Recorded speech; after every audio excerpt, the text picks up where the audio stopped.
Hi, Scott Jardin here for the Bowling Companies. This is Thursday, April 9th, 2020, and your COVID-19 update.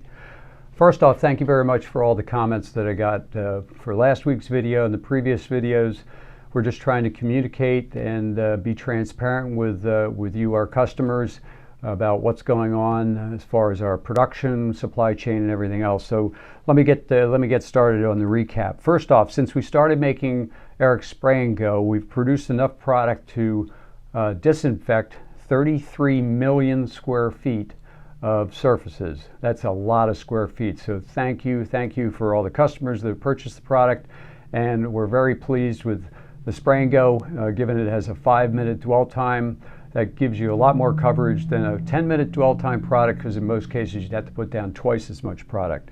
We're still dealing with supply chain issues. Bottles and boxes are in really good shape, but we're having a little bit of trouble with the key ingredient, the raw material ingredients, which would be the quaternary ammonium compound. And let me explain a little bit about that part in case you don't understand. When we have a EPA registered formula, it's very precise and has to be followed exactly as it states. And you cannot make any substitutions for raw materials.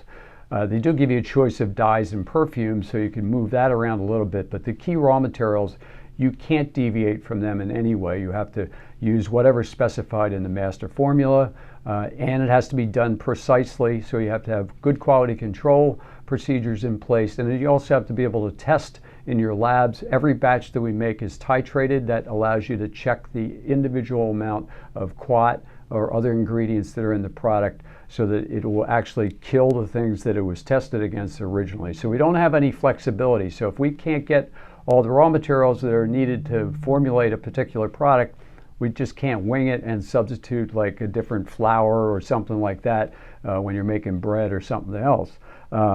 So that does make it a little bit difficult for us from a production standpoint. We have to know what's coming in, when, to be able to plan on all that. So we're trying to do our best, but we're obviously producing a huge amount of product. We're going to continue to work 6 days a week. We're going to work again this Friday and Saturday. We've been working almost 12 hours every day, 6 days a week for the last month or so. So I want to thank our employees very, very much for all the help that they've given us with their hard work and production and everything else. People are really pulled in together and gotten everything done that we need to get done. So thanks again, and thank you customers for all of your support and your patience on the processing of our orders. So we're hoping things are going to slow down a little bit from a virus standpoint in the public. That'll maybe minimize things, but like I said in last week's video, I think we're all going to come out of this with a different mindset as to what's involved with proper hygiene and proper disinfectant procedures. So I think it's great that we've learned from that.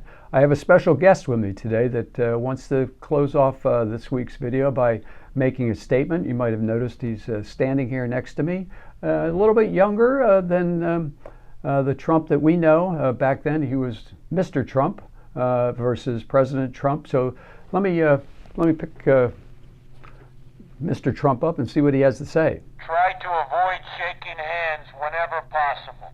Who would have thought 10 years ago he said that? But yes, this is apprentice Trump.